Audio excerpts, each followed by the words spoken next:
I am making cheetahs this week and testing 2 ways to add spots. Embroidered on after versus crocheted into the piece. This is color work. My name is Ian, I'm a crochet toy maker, and I've been building the pieces to a safari adventure story. So far we've made hippos, rhinos, elephants and lions, and until this point I've been focusing on the construction of these toys. And I've been trying to figure out how to shape and get the animals to balance. I'm comfortable enough with the base structure that I want to slowly start introducing colors into the animals. The next lot of animals I want to make all have intricate patterns in them. The zebras, giraffe, hyena, cheetahs and leopards. I try to avoid color work as much as possible, but I've run out of exciting safari animals to make that are not brown or grey, and what I'm left with is a whole bunch of spots and stripes.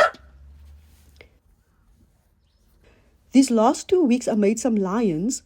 This week I'll stick with the big cats, but I want to change the shape slightly and I want to add spots to make a couple of cheetahs. Color work is when you use multiple colors in the same row or round to create a pattern. I love working in colors and my toys are colorful and bright, but I don't often do color work. I do blocks of color side by side, or I will layer the colors on top of each other. See? Block, block, block. Block, block, block. Block, block, block, block, block, block, block. If I really need to, I will embroider the colors on. If you crochet with colors, you know how fiddly it can get.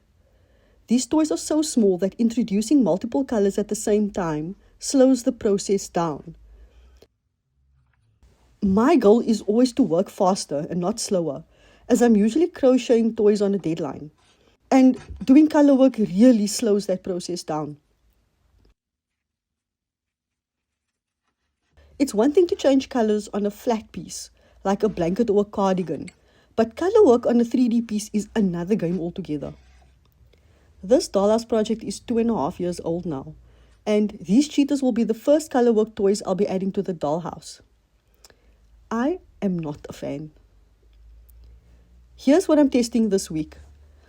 There are 2 ways I know to add spots onto an animal. The first is by embroidering the colors on, and the other is working the color changes into the toy itself. I want to know once and for all which version of this cheetah will be quicker to make. But before I even get to the colors, we have to work out the shape first. It's like building a house before you paint it. I'm going to start crocheting the plain version first, and that's the embroidered version first. I'm using the same structure I did for the lions, and that's 4 tubes for legs, a tube for the body and a sphere for the head. I am working these pieces from the bottom up as I find it easier to work out how to balance the animals this way. For all the other animals I've made so far, I've kept all 4 legs of the animal the same. For the cheetah, this is not the case. There are a few differences that I need to work into this cheetah. The cheetah's back legs get wider at the top. The body is longer than the lion's. It has a smaller head and the tail is long and thicker than the lion's. It almost looks as thick as a leg. There's a layer of color underneath the spots that we also have to consider. This body is 2 colors. It's white underneath with a brown at the top. It took roughly 2 hours to finish this first one.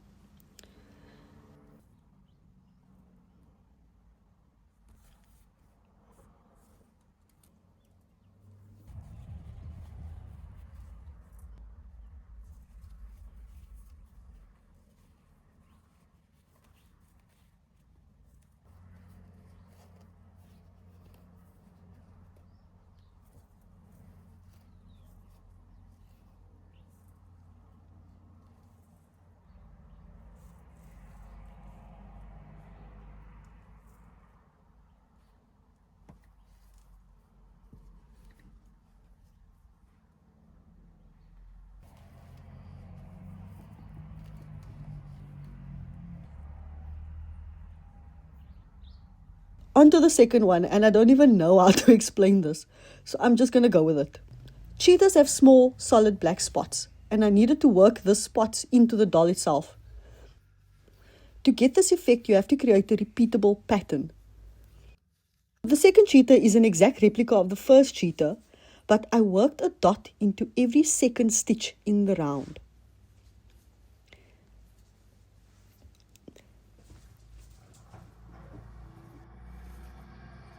The main thing to note about color work is that you change your colors as you go in the round, and you carry the unused yarn with you behind your work. And as you change the color, the spots become part of the fabric. For embroidering these spots on, I will use black yarn, and I will, as much as possible, mimic the same pattern as the second one. But that's going to take time, and I'm going to do that next week. Even though these cheetahs are not done, off the bat I can already tell you that crocheting the spots into the doll is going to take much longer. Just making the front two legs took an hour and a half. Each back leg took another half an hour. That's 3.5 hours just for the legs. I stopped counting after that. Another thing I noticed, my stitches are uneven for the color changes legs. You can see how I've warped the stitches for the one with the color changes. My stitches are completely uneven. You can see I'm not used to working with multiple colors. I definitely pull the yarn too tightly. I naturally have a death grip on my hook, and I think this is a side effect of making toys. Because when you're making toys, your tension needs to be tighter than if you are working with something that you would wear, like a cardigan or a jersey. As a rule, you don't want your stuffing to show through the stitches. So unless this is a design feature, if you can see the stuffing, you'll either have too much stuffing or you need to use a smaller hook. I'm starting to realize just how much a crochet pattern leaves out. Because this month on Patreon, I'm telling you everything I know that the patterns don't cover about how to join 4 legs together and what to do to get your animals to balance. I'm going to finish up these cheetahs, and next week I'm going to show you how I change colors in the round, step by step, so that you can add colors to your own crochet toys. What's your experience with changing colors in the round? If you can't tell by now, it is not my favorite. It is still not as bad as crocheting a granny square blanket, but it comes a very close second. My name is Z, and I'm a crochet toy maker, and this is how we take a sketch or a picture and turn it into a crochet toy.